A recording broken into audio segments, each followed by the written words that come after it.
Fala galerinha de xadrez, tudo beleza? Estamos com mais uma partida aqui então do Labourdonnais e dessa vez o Labourdonnais então está encarando aqui mais uma vez o Alexander McDonald, mas nós vamos ver essa partida aqui na visão do Alexander McDonald dessa vez. Ele está jogando de negras, lembrando que já teve uma partida então da nossa playlist da saga dos campeões do mundo de Labourdonnais a Magnus Carlsen. O vídeo de ontem foi o primeiro vídeo, a gente mostrou uma partida muito bacana do Labourdonnais. Existe uma outra partida também no canal do Labourdonnais, eu vou deixar o link aqui na descrição do vídeo, que é uma partida muito interessante onde o Labourdonnais consegue construir ali 3 peões passados e conectados na sétima, uma partida muito linda realmente. E hoje a gente está mostrando então a terceira partida do Labourdonnais, agora na visão do Alexander McDonald, para a gente poder então encerrar aqui as partidas do Labourdonnais, e a partir de amanhã a gente vai ter as partidas do próximo campeão do mundo, que é o Saint-Amans. Também francês, e nós vamos falar sobre ele amanhã. Só lembrando, gente, que todas essas partidas, esses campeões mundiais, esses primeiros campeões mundiais, até chegarmos no Steinitz, não são campeões mundiais oficiais, tá bom? São jogadores que a literatura enxadrística, o meio enxadrístico, considera e reconhece como os melhores do mundo na época. É a partir de Steinitz que a gente tem o primeiro campeão do mundo oficial, tá bom? Mas a gente vai chegar lá também. Vamos dar uma olhada nessa partida então. O Labourdonnais está jogando de brancas, o McDonald está jogando aqui de negras e o Labourdonnais começa com D4, temos D5 e como sempre aqui o gambito da dama era muito jogado na época, foi muito jogado no match entre esses dois jogadores e em geral aqui o McDonald não fugia à luta, ele capturava mesmo o peão. Isso aqui é muito característico da época romântica, quando alguém te sacrificava, te oferecia algum sacrifício, era meio feio você não aceitar, você tinha que aceitar e ir para a briga, né? Então D toma em C4, E3 aqui abrindo então um ataque descoberto sobre o peão, E5 tentando romper no centro, como sempre, né? Na outra partida também seguiu dessa forma, eles gostavam muitas vezes, assim como a gente viu no match do Magnus Carlsen e do Caruana, muitas posições iam se repetindo, né? No match entre campeões mundiais, em geral isso acontece, é o desafio de aberturas, né? Bispo toma C4, E toma D4, E toma D4, mais uma vez com o tema do peão isolado aqui das brancas em D4. Cavalo em F6, cavalo C3 desenvolvendo, bispo D6 para poder dar o roque, né, desenvolvendo primeiro então o bispo aí de casas escuras. Cavalo em F3, ambos os jogadores estão prontos para dar o roque. No entanto aqui o McDonald primeiro desenvolve aqui o cavalo em C6 e agora sim roque e roque. É legal ver como, apesar da era ser romântica aqui, até o momento estão seguindo aí os lances recomendados pelas teorias atuais aí de abertura, desenvolver as peças em direção ao centro, dar o roque. A partida continua aqui com H3, né, não permitindo o desenvolvimento do bispo aqui em G4. H6 com a mesma ideia, não permitindo o bispo em G5. A3 e aqui bispo em F5, legal, colocando o bispo numa diagonal bastante ativa. E aqui então o lance jogado foi G4. Esse lance é característico da época romântica do xadrez aí, do século XIX, tá bom? Um ataque já muitas vezes prematuro, né? Inclusive utilizando-se dos peões aqui do roque, do rei. Hoje em dia a gente sabe que não é muito bacana fazer isso, você tem que preparar esse tipo de ataque muito bem. Esse bispo ainda não foi desenvolvido, a dama ainda não saiu da casa inicial, as torres ainda estão nas suas casas iniciais. Então é meio complicado você já querer um ataque assim já com G4 e tal, mas era muito comum nessa época, então vale a pena a gente ver isso para ir reconhecendo os estilos. Se você olhar uma partida dessa, agora você já sabe que é da era romântica, né? Muito provavelmente, tá bom? Aqui a teoria moderna, eu vou voltar, aqui a teoria moderna manda você desenvolver as peças que ainda não foram desenvolvidas, né? Esse bispo aqui, na verdade ele não tem muitas casas para ser desenvolvido, aqui o melhor era ele vir para E3, e a partida poderia, né? Se fosse hoje em dia, a gente provavelmente veria. Agora é hora de mexer a dama para conectar as torres. A dama na segunda horizontal, dama D7 seria provavelmente o lance jogado. Agora é hora de desenvolver aqui ou a dama ou as torres. Então, por exemplo, torre E1, A6, cavalo aqui em H4, bispo H7, o cavalo voltando para F3, torre de F em 8. Uma possível continuação de hoje em dia, tá bom? Seria essa. Antes de partir para um ataque, tentando desenvolver melhor, colocar todas as suas peças em casas melhores, em casas mais ativas, é o que manda a teoria hoje, tá bom, pessoal? Mas vamos lá, a gente está olhando aqui em 1800 e pouco, e dois excelentes jogadores, os melhores jogadores do mundo, G4 então, partindo para um ataque aí na ala do rei. E aqui, como a gente está na era romântica, né, recuar aqui esse bispo seria... Esse bispo acabou de chegar em F5, né, e aí vem o peão e desafia ele com G4. Então ele está praticamente falando, volta aí, pode voltar. E o cara nessa época não podia fugir à luta. Então o lance de jogada aqui pelo McDonald foi cavalo toma em G4. Eu não vou voltar com esse bispo não, eu vou sacrificar o meu cavalo. E aqui, claro, tem que aceitar, né? Foi oferecido um sacrifício, tem que aceitar. H toma em G4, bispo toma em G4. Então agora, de certa forma, foi bacana, isso foi bom, esse sacrifício. Dois peões, né, por uma peça menor e bastante atividade, né? Esse bispo aqui está apontando diretamente na ala do rei. Se esse cavalo sair daqui, em algum momento a dama vai poder entrar também em H4, né? Então é interessante aqui essa posição. Uma peça menor por dois peões e bastante atividade. A partida seguiu com bispo em E2, tentando tirar aqui o desconforto, né? Esse cavalo estava cravado, então bispo em E2 tirando aí a cravada. E aqui então a partida seguiu com bispo toma em F3 e a ideia de eliminar esse cavalo aqui é para poder realmente vir para H4, né? A dama quer muito jogar lá em H4, aonde ela vai estar ameaçando não somente a entrada aqui em H2 com checkmate, como também atacando esse peão aqui mais uma vez, já está atacado pelo cavalo. Então essa que é a estratégia, essa que é a ideia aqui por trás das jogadas do Alexander McDonald, tá bom? Bispo toma em F3, bispo toma em F3 e agora sim, dama em H4, ameaçando checkmate lá em H2 e atacando aqui o peão.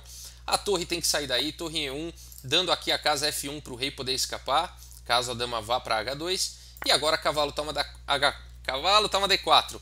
O McDonald conseguiu 3 peões já pela sua peça menor sacrificada, é uma compensação interessante, mais todo esse ataque aqui em torno do rei adversário, né? E lances como torre D8 estão a caminho, tem bastante coisa acontecendo aqui, muitas ameaças aqui pelo McDonald. É muito difícil você se defender de forma correta aqui de brancas. O lance jogado foi cavalo em E4, atacando aqui o bispo, tentando se livrar então das peças das negras que estão oferecendo ataques aí perigosos. Bispo H2 cheque, o rei tem que ir para F1, né? Ele não pode, por exemplo, vir aqui para H1, seria suicídio, né?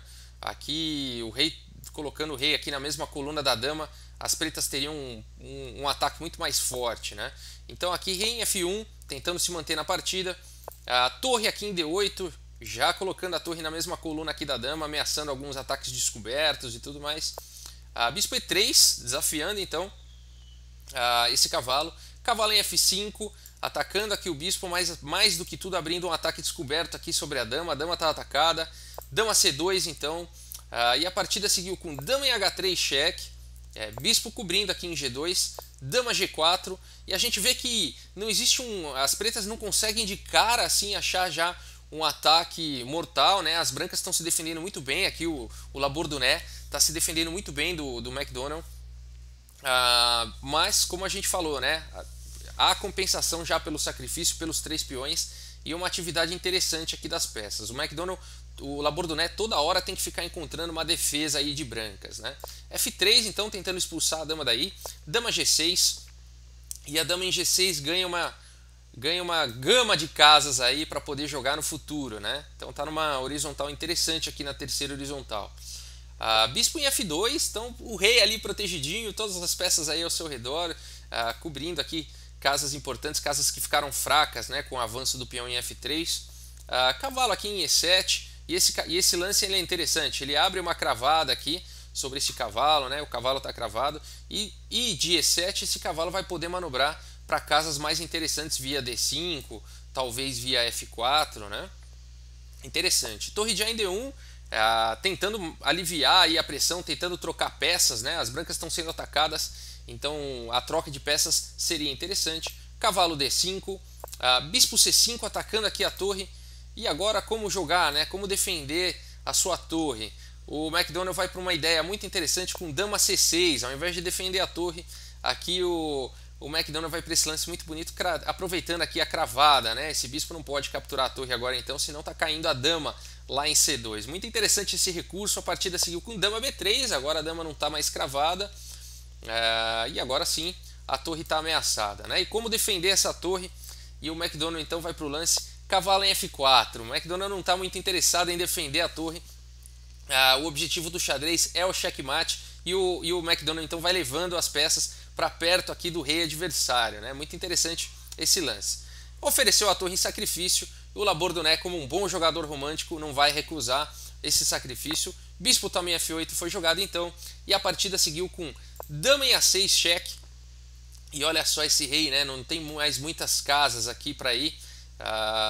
Praticamente só sobrou aqui a casa de F2, né? Rei F2 então foi jogado e agora torre toma em D1 pelo McDonald. Uma posição muito interessante, né? Aqui muitos caminhos provavelmente levariam já ao empate. Por exemplo, se a dama capturasse aqui agora, a dama toma em D1, cavalo D3 dando cheque. Esse rei aqui, ó, ele não tem como escapar, né? O bispo em H2 está estrategicamente colocado. O bispo em G2 está atrapalhando o rei, né? O peão em G4 estão todos atrapalhando o rei aí. E aí, caso o rei jogasse aqui, por exemplo, em F1, poderia se seguir com cheque perpétuo aqui. Cavalo C1, rei F2, cavalo D3, rei F1. Dá até para dar cheque em F4 aqui também, com a mesma ideia, né? Se rei F2, cavalo D3, ficar repetindo o lance, né? Se por acaso as brancas quiserem evitar a repetição de lances e jogar, por exemplo, torre em E2, depois de cavalo toma em E2, dama toma em E2, dama toma, rei toma e rei toma em F8, a gente teria um final muito provavelmente empatado aqui, tá bom? As pretas têm uma peça menor a menos, mas tem muito peão aqui a mais, 3 peões pela peça. E teria compensação suficiente, tá bom? Provavelmente um final empatado. Então depois de torre toma em D1, aqui o Labourdonnais não está querendo empatar, é muito feio você aceitar um empate, você tem que jogar para a vitória, né? Nessa época os românticos pensavam assim, e aqui o Labourdonnais então vai para um lance intermediário, bispo em F1, né? Então atacando aqui a dama, tentando tirar a dama aí dessas que estava cobrindo essas casas importantes que permitiriam, né, os perpétuos de cavalo e tudo mais. Então bispo F1 com ideia de acabar com essas ameaças e quem sabe vencer a partida, né? E agora então, se você quiser encontrar o lance do Alexander McDonald, provavelmente o Labourdonnais não enxergou o lance que o McDonald viria a fazer nessa posição, que é um lance muito bonito realmente. Como continuar, né? E é muito bonito ver isso. Se é o único lance, um dos únicos lances que poderia vencer aí nessa posição. O mais forte da posição foi encontrado pelo Alexander McDonald e é muito bonito realmente. Eu vou dar mais alguns segundos, espero que você tenha encontrado esse lance então. E o lance jogado aqui pelo Alexander McDonald foi o lance bispo aqui em G1 com cheque, olha que legal, né? E aí forçando o rei a se afastar aqui da torre, né? De uma forma muito bacana aqui realmente. Não dá para o rei vir para G3, por exemplo. Se estiver com a ideia de vir para G3, a dama continua atacada, a dama pode fugir aqui, olha que seria uma bonita continuação aqui com dama G6 cheque, e aí depois de rei toma aqui, ó, em F4, torre tomando em E1, as pretas estariam numa posição aí em mais alguns lances dariam checkmate, né? Essa torre não está permitindo com que o rei escape, a dama também está segurando casas importantes, bispo em H2 seria checkmate, né? É difícil aqui das brancas evitarem, na verdade é impossível de evitar essa sequência de checkmate, tá bom? Alguns lances poderiam ser feitos para postergar, sacrifício de dama, sacrifício de cavalo, não vale a pena seguir com a análise dessa forma, tá bom? Já dá para ver aqui que seria uma posição vencedora, né? Então depois de bispo G1, as brancas não têm essa opção de jogar rei em G3, é praticamente forçado aqui a aceitar o bispo, e a partida seguiu então com o rei toma em G1, mas agora o rei não está mais defendendo a própria torre, e agora a torre toma em E1, e o bacana é que esse lance ele crava, né, o bispo, essa que é a ideia por trás dessa sequência aqui do McDonald. Agora o bispo não pode capturar a dama, e mais do que isso, né, agora é o bispo que está atacado duas vezes aqui pela torre e pela dama, e a partida seguiu com o cavalo D2 defendendo o bispo, e agora o lance de arremate, se você quiser encontrar também como continuar esse ataque, como continuar para uma sequência de checkmate forçado aí. Eu vou dar mais alguns segundos, um lance muito bacana realmente, e é a dama aqui em E2, a dama beijando o bispo aí, beijando o cavalo, beijando todo mundo e dizendo para o rei que vai dar um checkmate aqui em G2, né? Ancorado aqui pelo cavalo, se aproveitando da cravada aqui, esse bispo está imobilizado aqui, está de braços, de mãos atadas, né? Não pode fazer nada para defender o seu monarca aqui do lado, né? Então dama E2, um lance muito forte nessa posição. Então o Labourdonnais abandonou a partida É muito raro de poder dizer isso no match entre os dois, que o Labordonnais abandonou a partida. A maioria das vezes o Labordonnais venceu, né? Mas é importante mostrar também uma partida aqui do McDonald. O McDonald, tão mostrado na literatura enxadrística, tão mostrado no período romântico, sempre apanhando, né, do Labordonnais.